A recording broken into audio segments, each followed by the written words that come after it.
ఇక్కడనే అట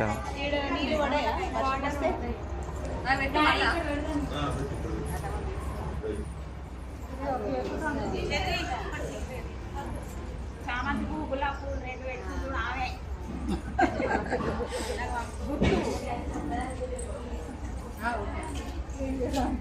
హాయ్ చెప్పండి. ఇంకేం బాధ అయ్యో ఇక్కడ